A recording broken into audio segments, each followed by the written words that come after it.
Hello dear friends, कैसे हैं आप सब। आई होप आप सब बहुत अच्छे होंगे। तो दोस्तों यार, दिल्ली टेक्नोलॉजिकल यूनिवर्सिटी में जिन बच्चों ने एमएससी कोर्सेज के लिए अप्लाई किया है उन सब के लिए वीडियो लेके आया हूँ।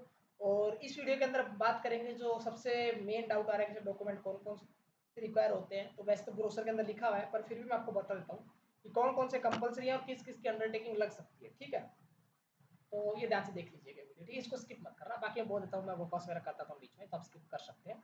बट ये आप विदाउट स्किपिंग देखिए, ठीक है। हाँ, चलो स्टार्ट करते हैं। डॉक्यूमेंट्स रिक्वायर्ड, सबसे पहले डेट ऑफ बर्थ और 10th का सर्टिफिकेट, ठीक है। 10th का सर्टिफिकेट जो आपका 10th की मार्कशीट है वही है दोस्तों, या फिर 10th का सर्टिफिकेट अगर आप अलग से आपको बोर्ड में नहीं मिला है तो 2020 से पहले बोर्ड था वो अलग से सर्टिफिकेट और वो देता था, उनको दोनों लेके आने हैं। और जो नई 10th के 2020 के बाद वाले सीबीएसई जो देता है वो सिर्फ मार्कशीट और एक साथ देता है, तो वो लेके आ जाए। दूसरा, अच्छा इस वीडियो से पहले बता दूं यार, जिन बच्चों को पर्सनल काउंसलिंग वगैरह लेनी है 1-to-1 मेंटरशिप का फॉर्म भर सकते हैं, डाउट वगैरह के लिए बहुत नॉमिनल फीस है, ठीक है। आपकी 50 रुपीज, 99 रुपीज, 199, 200 ऐसा कुछ है, ठीक है। तो आप वो स्टेप वाइज प्लान वगैरह ले सकते हैं। इंस्टा में से कनेक्ट कर लीजिएगा दोस्तों, बाकी फ्यूचर अपडेट्स के लिए इंस्टा पे आप मेरे को मैसेज कर सकते हैं किसी भी डाउट के लिए। ओके, डेट ऑफ बर्थ हो गई, 10th का सर्टिफिकेट हो गया, वेरी गुड। सारी मार्कशीट लेके आनी है, सर्टिफिकेट ऑफ क्वालिफाइंग एग्जामिनेशन, मतलब कौन से मार्कशीट है क्या। सारी मार्कशीट का मतलब ये है आपकी जो भी बीएससी आपने किया ना वो, ये तो बढ़िया है यार, ठीक है। सारी मार्कशीट लेके आनी है और सर्टिफिकेट, मतलब जो आपकी बीएससी की ग्रेजुएशन 6 की 6 मार्कशीट है वो लेके आनी है। लेकिन कई बच्चों का छठे सेमेस्टर का रिजल्ट दिया, उनको क्या करना है। if result of final semester is not declared then candidate will be required to submit an undertaking as per format placed at annex 2। अब ये क्या चीज है भाई, देखो अंडरटेकिंग एनेक्स 2 में चलते हैं हम, कहाँ पे अंडरटेकिंग, ठीक है। ये अंडरटेकिंग चलो बाद में बता दूंगा, ठीक है, लास्ट में बता दूंगा सारे अंडरटेकिंग। तो अगर आपका फाइनल सेमेस्टर का रिजल्ट नहीं आया है तो आपको अंडरटेकिंग सबमिट करनी होगी दोस्तों, वो यहाँ से आपको एनएच में बना के लानी है, ठीक है। कोई रिस्क मत लीजिएगा, अंडरटेकिंग लेके आ जाएगा फाइनल सेमेस्टर। ओके, ये बता दिया गया, बहुत अच्छा डाउट था। S C S T OBC या फिर डिसेबिलिटी वाले को जो भी सर्टिफिकेट आपका नया लेके आना है, आपका नया होना चाहिए, इसी साल का बना हुआ होना चाहिए, ठीक है। सर्टिफिकेट पुराना है तो उसको रिन्यू करवा लो यार, ठीक है, तो आपको इशू नहीं आएगा। Okay, S C S T reserve category वाले must produce the original certificate issued from at the time of document. Original लेके आना भाई, ध्यान रखेगा। डॉक्यूमेंट सारे ओरिजिनल लेके आओ, सारे जमा नहीं होंगे लेकिन लेके आओ, वेरीफाई ओरिजिनल से ही होगा, ठीक है। डिजी लॉकर में ले आते हैं कई बच्चे यार, ठीक है, काम चल जाता है डिजी लॉकर से एक बार के लिए, ठीक है, कि वो है वैलिड, हर जगह है। लेकिन आप ओरिजिनल लेके आओ, हार्ड कॉपी रखो साथ में, काम आएगा हर जगह, ठीक है। अब आप वही है, डिजी लॉकर के दिखा दोगे सब कुछ, ठीक है, बट वहाँ पे कोई चीज़ नहीं चली, वहाँ पे तो दिक्कत आ सकती है ना, ठीक है। वैलिड है वो भी, बट हार्ड कॉपी है तो रखो, आप सबमिट तो वैसे भी नहीं कर रहे हैं, ठीक है। वो तो एक मजबूरी है कि अगर हार्ड कॉपी नहीं है तो चलो डिजी लॉकर देते हैं, ठीक है। तो ये ओरिजिनल है, ओरिजिनल ओरिजिनल ही होता है।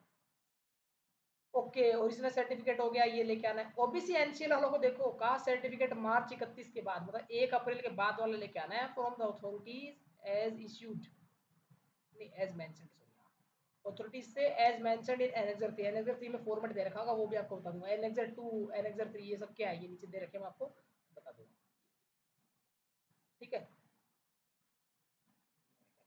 हाँ, हाँ, okay. if the certificate is मार्च से पहले आया तो पहले it must be accompanied with additional certificate regarding the present non criminal status of the certificate candidate issued by the same competent agency. Additional must have reference officer already issued original। अब देखो ये क्या है यार, ये क्या बात है, सॉरी, ये क्या है यार। मान लो आपका 1 अप्रैल से पहले का ओबीसी का सर्टिफिकेट नॉन क्रिमिलियर में, ठीक है। अच्छा, ओबीसी नॉन क्रिमिलियर, क्रिमिलियर पता है, नॉन क्रिमिलियर मतलब आपको रिजर्वेशन मिलेगा, ओबीसी क्रिमिलियर मतलब आपको जनरल में कंसीडर किया जाएगा। दूसरा, डीटीयू और एनएसयूटी में फर्क है, एनएसयूटी सिर्फ दिल्ली वाले ओबीसी को कंसीडर करता है, डीटीयू पूरे सेंट्रल के लेवल पे जितने भी स्टेट्स के ओबीसी वो सबको कंसीडर करता है। बट आपका सर्टिफिकेट ओबीसी एससी एसटी सबका क्या होना चाहिए, सेंट्रल गवर्नमेंट का बना हुआ होना चाहिए। वन मोर थिंग, ये यहाँ पे क्या लिखा है, यहाँ पे लिखा है कि जिन बच्चों का 1 अप्रैल से 31 मार्च से पहले का ओबीसी सर्टिफिकेट है, वो ओबीसी सर्टिफिकेट भले या नया ना बनवा के लाए, लेकिन जिस अथॉरिटी ने आपका ओबीसी सर्टिफिकेट बनाया है 31 मार्च से पहले तो आप नॉन क्रीमिलियर में थे, लेकिन हो सकता है 31 मार्च के बाद आप इनकी बढ़ गई 8 लाख का क्राइटेरिया, या फिर जमीन वगैरह भी देखते हैं, इनकम भी देखते हैं आपके फादर की जॉब वगैरह। तो अगर 8 लाख से ज़्यादा आप बढ़ गए 31 मार्च के बाद, तो उसमें दोस्तों 31 मार्च का अगर आप 8 लाख से ज़्यादा बढ़ गए तो उसमें साफ साफ लिखा है कि नॉन क्रिमिनल का स्टेटस, आपको एक एडिशनल सर्टिफिकेट आता है, उसमें आपको ये लिखाना होगा, जाहिर कराना होगा पूरा पूरा साफ साफ कि ये बंदा आज की डेट में, मतलब आज की डेट जैसे कि 5 है कि इस महीने जुलाई में अभी तक ये नॉन क्रिमिनल में नहीं आया है, नॉन क्रिमिनल में आता है। तो आपको ये सर्टिफिकेट एडिशनली लेके आना पड़ेगा कंपनी का, तो 2 लेके आने पड़ेंगे अगर आपका पहले से है। इतना क्यों लफड़ा करना है यार, आपका पहले का है तो 2-3 दिन में बन जाता है आजकल तो। पहले का है तो नया बनवा लेना, बनवा लिया आपने, नो तो रिपोर्टिंग है तो ठीक है। नया मतलब 1 अप्रैल के बाद का, तो ये तो कॉमन सी बात है।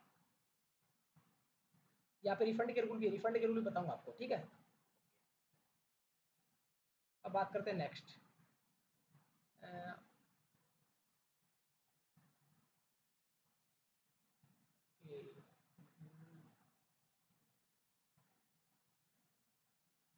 हाँ, दैट इज ए सर्टिफिकेट हो गया। Candidates applying for admission to seat reserve for different year, PWD वाले हैं वो भी ओरिजिनल सर्टिफिकेट लेके आना है, time document verification annex form में दे रखा है पीडब्ल्यूडी वालों के लिए, ठीक है। वो भी आपको बताऊंगा लास्ट में। The benefit of reservation under EWS can be who are not covered under the scheme of reservation, ये तो सभी को पता है यार कि ईडब्ल्यूएस सिर्फ जनरल वाला है, वही ईडब्ल्यूएस बना सकता है। और ईडब्ल्यूएस कंपिटेंट अथॉरिटी से इनकम और एसेट क्राइटेरिया के बेसिस पे आपको पता ना, जमीन वगैरह, अर्बन, रूरल, कितना लाख से 1 लाख 2 लाख, जो भी आपका ईडब्ल्यूएस का क्राइटेरिया है, ठीक है, सेंटर का, वो देख के आपका सर्टिफिकेट है नया, तो आपको ईडब्ल्यूएस का लेके आना है, ठीक है। वो एनएक्सर 5 में दे रखा है, एनएक्सर लास्ट में बताऊंगा। अगर किसी को डिफेंस कोटा, जिसको सीडब्ल्यू बोलते हैं, उसमें एडमिशन लेना है तो following certificate, produce the following certificate in original eight the time of document verification at the, मतलब वो डिफेंस का सर्टिफिकेट लेके आना है आपको, एनएक्सर 6 में डिफेंस का सर्टिफिकेट दे रखा है, ठीक है, ये आपको बता दूंगा। एडमिशन एसजी, एसजी का था सिंगल गर्ल चाइल्ड, अगर आप सिंगल गर्ल चाइल्ड है तो एक एफिडेविट देना होगा, वो कंपिटेंट अथॉरिटी का होती है, कंपिटेंट अथॉरिटी मतलब गेजेटेड ऑफिसर, ठीक है, जो भी आपका ये बनाता है ना रेस्पेक्टिव डिपार्टमेंट, जिस डिपार्टमेंट में बनता है उस डिपार्टमेंट की सील या मोहर लगी, उसको बोलते हैं कंपिटेंट अथॉरिटी। एनएक्सर 7 में इसका देखा, तो 2 से पढ़ने आपको अपने करने में, ठीक है। 11वां क्या है, कश्मीरी माइग्रेंट अगर को है तो उसको भी डॉक्यूमेंट लेके आने पड़ेंगे, फॉलोइंग डॉक्यूमेंट एंड ओरिजिनल में डॉक्यूमेंट वेरिफिकेशन के टाइम पे कौन कौन से, certificate of registration as Kashmiri migrant issued by relief commissioner Jammu, देखो रिलीफ कमिश्नर जम्मू या फिर डिविजनल कमिश्नर से, ये इसमें साफ साफ लिखा है, कंपिटेंट अथॉरिटी नहीं लिखा है, इसमें साफ साफ लिखा है कि कौन से करवा के लाना है, ठीक है।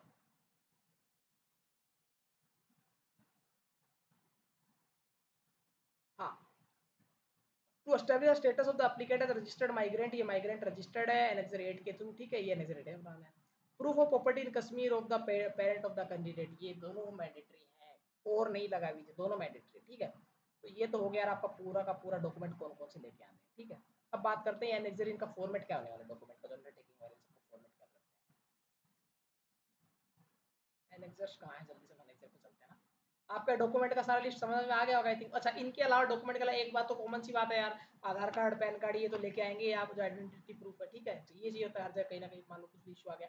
दूसरा, जो जीटीयू का एप्लीकेशन फॉर्म है वो भी लेके आएंगे, ठीक है, यहाँ पे प्रिंट देखने मिल पाएगा, उसमें लिखा हुआ नहीं है तो क्या हुआ, लेके तो नहीं है।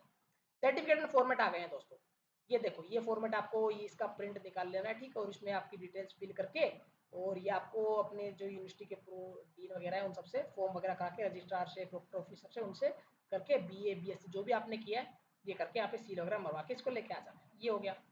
ये है दोस्तों, ये इशू, ये देखो, ये है, ये इन इश्यूज, ये थी कॉम्पिटेंट अथॉरिटी, ये इनसे ही होना चाहिए आपका दोस्तों, जो है ओबीसी और एसटी एसटी का सर्टिफिकेट, ठीक है, ये चारों अथॉरिटी से ये आपको इश्यू करो, ये अथॉरिटीज का फॉर्म है, ये ओबीसी का फॉर्म देखो, ये रहा, ये ओबीसी का फॉर्म है, ऐसा ही होता है लगभग, आपका ये पॉइंट्स भी लिखा हुआ जरूरी नहीं है, बट आपका लिखा होगा, ये देखो, ये ओबीसी का सर्टिफिकेट हो गया, तो ये ओबीसी का बनवा लेंगे। अब ये डिक्लेरेशन है ओबीसी कैंडिडेट कौन से वाले, जो दोस्तों जिनका 31 तारीख के बाद, 31 तारीख से पहले का सर्टिफिकेट है ना, उनके लिए है कि मैं अभी नॉन क्रीमी लेयर में आ रहा हूँ, तो यहाँ पे वो उनके लिए लेके आना है, ठीक है, ये सबके लिए नहीं है, जिनको ओबीसी नया है ना उनको नहीं लाना है, जिनका ओबीसी पुराना है उनके लिए लाना है। ये डिसेबिलिटी का सर्टिफिकेट है, देख लो, ध्यान से देख लो, इसी फॉर्मेट में ले आना। ये ईडब्ल्यूएस का सर्टिफिकेट है, देख लो, ओके, एंड ये डिफेंस कैटेगरी का सर्टिफिकेट है, देख लो, ये फॉर्मेट है, पूरी पूरी दे रखे, यहाँ से डाउनलोड कर लेना है। ये सिंगल गर्ल चाइल्ड का एफिडेविट है, ठीक है, एंड ये है कश्मीर माइग्रेंट कोटा का लिए सर्टिफिकेट है, ये देखो, और क्या है, बस ये देखो, क्वेरीज के लिए दे रखा है, मेल टू, यहाँ पे पूरा पढ़ा करो, ये दे रखा है, ठीक है। तो यार आई थिंक पूरा इस वीडियो के अंदर मैंने बता दिया है कौन कौन से डॉक्यूमेंट रिक्वायर्ड है, सबके लिए क्या है तो क्या क्या सोल्यूशंस हैं, और क्या क्या नहीं लेके आने हैं। बहुत से बच्चे कंफ्यूज हो रहे हैं, माइग्रेशन टीसी यार यहाँ पे लिखा थोड़ी माइग्रेशन टीसी लेके आना, नहीं लेके आना, नहीं लिखा हुआ तो ठीक है, माइग्रेशन टीसी को टेंशन, डिग्री लिखी कहीं भी, आपको डिग्री लिखी दिखी कहीं भी नाम, नहीं है तो नहीं लेके आना डिग्री यार, ठीक है, डिग्री नहीं मिली होगी तो कोई दिक्कत नहीं, प्रोविजनल डिग्री है तो ले आओ, ओरिजिनल तो ले आओ, आपकी अच्छी बात है, काम आएगी। लेकिन ये मार्कशीट कंपल्सरी है, एडमिशन के लिए यही चीज़ें कंपल्सरी है दोस्तों। इनके लिए बाकी जो भी चीज़ लेके आएंगे आप एडिशनल, इनके अलावा फीस देखो 53,700 की ये डिमांड ड्राफ्ट का लेके आना, ठीक है। ये देखो, ठीक है, समझ गए।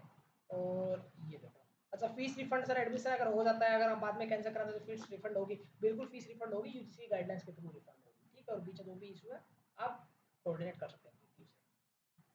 तो ये सारे सर मैं बता दिए 11 डॉक्यूमेंट्स, ये डॉक्यूमेंट आपके होने चाहिए तो आपका एडमिशन हो जाएगा अगर आपके मेरिट लिस्ट में आते हैं।